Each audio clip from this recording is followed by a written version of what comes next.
To minimise requirement of equipment. अब ये बात तो सीधी सीधी हम देख सकते हैं उस गन्ने वाले एग्जाम्पल से कि अगर कोई व्यक्ति ये दो रोल के बीच में गन्ने को डालता है, फिर निकालता है, फिर डबल फोल्ड करके डालता है, फिर निकालता है, फिर 4 फोल्ड करके डालता है, तो ऐसे करेगा तो उसे सिर्फ ये 2 रोल की ज़रूरत पड़ेगी, उसका काम बन जाएगा।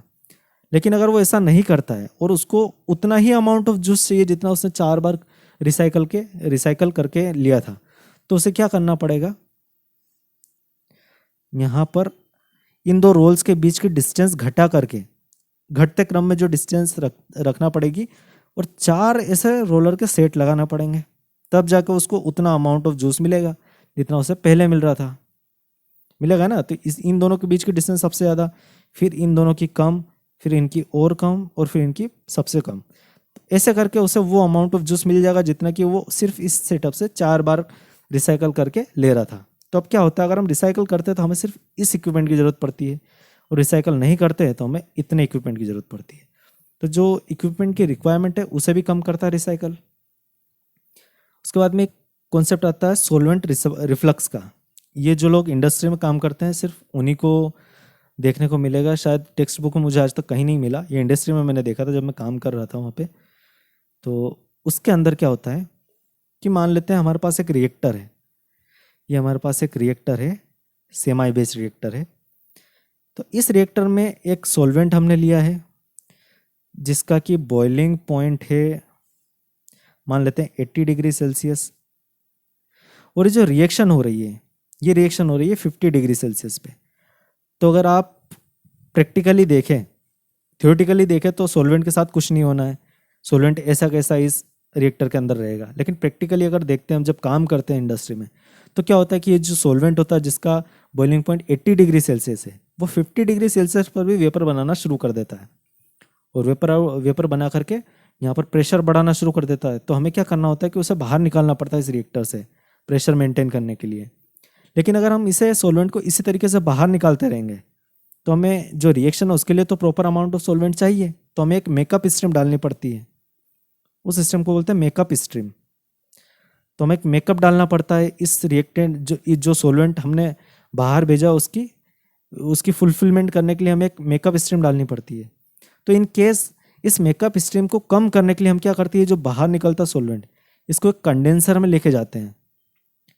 शेप पे मत जाना, पर ये कंडेंसर है, एक कंडेंसर में लेके जाते हैं और इसे वापस से रिफ्लक्स कर देते हैं इसी रिएक्टर के अंदर। तो ये कूल होकर के लिक्विड बन करके, और कितना, हमें 50 डिग्री सेल्सियस की ज़रूरत होती है ना, तो हम 45 से 50 के बीच में ही रखते हैं उसे। कभी कभी थोड़ा बहुत चलता है नीचे भी, तो कोशिश करते हैं कि 45 के आसपास उसे रखें उस टेम्परेचर को, और उसे वापस से रिएक्टर के अंदर डाल दें। तो ये 45 डिग्री सेल्सियस पर अगर हम डालेंगे तो रिएक्टर का टेम्परेचर भी नहीं घटाएगा और लिक्विड फेज में वापस से आ जाएगा। इस तरीके से हमें जो मेकअप करने की ज़रूरत होगी वो कम होगी। ये एक प्रैक्टिकल एग्जांपल है जो मैंने खुद किया था काम करते वक्त।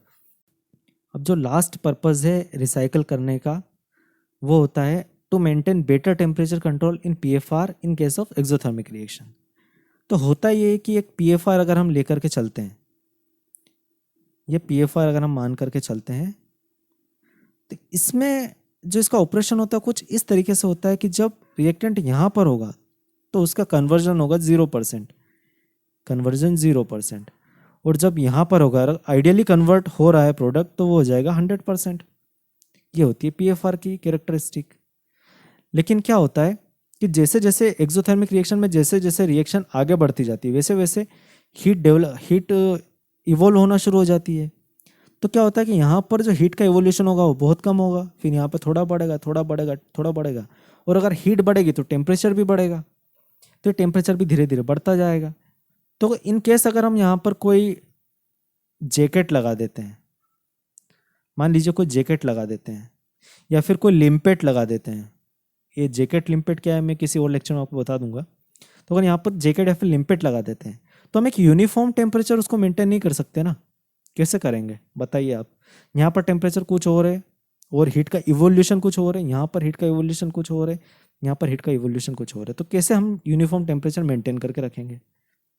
हमारे लिए काफ़ी मुश्किल है एक यूनिफॉर्म टेम्परेचर मेंटेन करना इस प्रोफाइल में। तो हम क्या करते हैं, हमारे पास अगर टेम्परेचर तो हम मेंटेन नहीं कर सकते यूनिफॉर्म, तो हम क्या करते हैं कि कुछ ऐसी चीज़ इसके साथ में डाल दें, रिएक्टेंट के साथ में, जो कि टेम्परेचर को ज़्यादा बढ़ने ही ना दे। ये काम हम कर सकते हैं, कोई ऐसी चीज़ रिएक्टेंट के अंदर डाल दो जो कि टेम्परेचर बढ़ने ही ना दे। तो ऐसी क्या चीज़ हो सकती है? मान लेते हैं रिएक्टेंट आर है प्योर और ये प्रोडक्ट पी है प्योर, ठीक है, 100% कन्वर्जन हुआ है। तो इस रिएक्टेंट के साथ मैं कुछ ऐसी एडिशनल चीज़ डाल दूं जो कि ठंडी हो और जो टेम्परेचर यहाँ से जनरेट होगा रिएक्शन के वक्त वो उस टेम्परेचर को, उस हीट को एब्जॉर्ब कर ले और एक बैलेंस्ड टेम्परेचर में हमें प्रोडक्ट बाहर मिल जाए। समझ रहे हो मैं क्या बोलना चाहता हूँ? कि यहाँ पर जो टेम्परेचर इवॉल्व होगा उसको अगर हमें किसी चीज़ के अंदर एब्जॉर्ब करवाना है तो हमारा जो जैकेट बनाने वाला कॉन्सेप्ट था वो तो फेल हो गया कि वो हम नहीं कर पा रहे हैं। तो हम क्या करते हैं, इसके साथ में कोई कंपोनेंट डाल देते हैं सी, जो कि इसकी हीट को, जो कि एक इनर्ट है, पहली बात एक इनर्ट है, और इससे जो हीट इवॉल्व होगी उसको ये अपने अंदर सोख ले, कंज्यूम कर ले उस हीट को। तो हमें क्या होगा कि जो रिएक्शन होगी वहाँ पर एक टेम्परेचर कंट्रोल में आ जाएगा। तो अब ऐसा जो इनर्ट है अगर उसे हम डालते हैं अंदर, रिएक्टेंट के साथ में कोई इनर्ट डालते हैं तो उसे फिर यहाँ जाकर सेपरेट करना पड़ेगा, क्योंकि हमें चाहिए प्योर प्रोडक्ट पी। उस प्रोडक्ट से हमें इस वापस से सी को सेपरेट करना पड़ेगा। और सेपरेशन ही लगभग सबसे जो महंगा ऑपरेशन होता है इंडस्ट्रीज़ में वो होता है सेपरेशन का। दो कंपोनेंट को अगर सेपरेट करना हो तो सबसे महंगा ऑपरेशन होता है। तो हम ऐसा कंपोनेंट चाहेंगे जो कि इनर्ट भी हो, रिएक्शन में कोई टेक पार्ट भी ना करे, और जो प्रोडक्ट में से हमें सेपरेट करने की ज़रूरत भी ना पड़े। तो हम क्या करते हैं, प्रोडक्ट स्ट्रीम में से एक स्ट्रीम निकाल करके लाते हैं, यहाँ पर एक हीट एक्सचेंजर लगाते हैं। हीट एक्सचेंजर लगाते हैं और ये क्या हीट एक्सचेंजर क्या करता है, इसको कूल कर देता है, प्रोडक्ट को कूल कर देता है, और इस कूल प्रोडक्ट को हम रिएक्टेंट के साथ मिला देते हैं। तो क्या होगा, ये रिएक्टेंट के साथ जाएगा, रिएक्टेंट रिएक्शन करेगा और प्रोडक्ट बनाएगा, और ये जो प्रोडक्ट एज इनर्ट हमने प्रोवाइड किया है, जो हमने रिसाइकल सिस्टम से डाला है, वो ये जो टेम्परेचर यहाँ पे जनरेट होगा, यहाँ पे जो हीट जनरेट होगी उसको कंज्यूम कर लेगा और एक बैलेंस्ड टेम्परेचर हमें बाहर मिल जाएगा। और फिर इसे हमें सेपरेट करने की भी कोई ज़रूरत नहीं, क्योंकि प्योर प्रोडक्ट पी है। तो इस तरीके से यहाँ पर भी हमें जो रिसाइकल स्ट्रीम है काम में आती है। तो ये सीआरई का जो टॉपिक है, सीआरई का बहुत एडवांस लेवल का, मतलब सारा सीआरई सब्जेक्ट खत्म होने को आता तब ये टॉपिक हम पढ़ते हैं। तो ये एक ब्रीफ में मैंने समझाया, अगर हम वहाँ चलेंगे तो वहाँ पे इसके काफ़ी सारे ग्राफ्स भी और काफ़ी ज़्यादा डिटेल में टॉपिक है। तो एक सिंपल ओवरव्यू मैंने दे दिया, इस तरीके से हम रिसाइकल का यूज़ यहाँ पर कर सकते हैं। तो रिसाइकल का जितने भी मेरे सामने, जितने भी मैंने पर्सनल एक्सपीरियंस में या बुक से देखे हैं, सारे एग्जांपल मैंने बता दिए हैं। इनकेस अगर किसी के दिमाग में और कुछ भी हो जहाँ पर रिसाइकल यूज़ किया जा सकता है तो सब कमेंट में लिख देना, मैं डिस्क्रिप्शन सेक्शन में उस कमेंट में जो भी आप बताएंगे उसे एक बार वेरीफाई करके डिस्क्रिप्शन सेक्शन में डाल दूंगा। तो आप इस वीडियो को देखने के बाद में डिस्क्रिप्शन सेक्शन जरूर चेक करें, ताकि आपको पता चल जाए कि अगर कोई बचा हुआ एग्जाम्पल हो तो आप उसे पढ़ लें।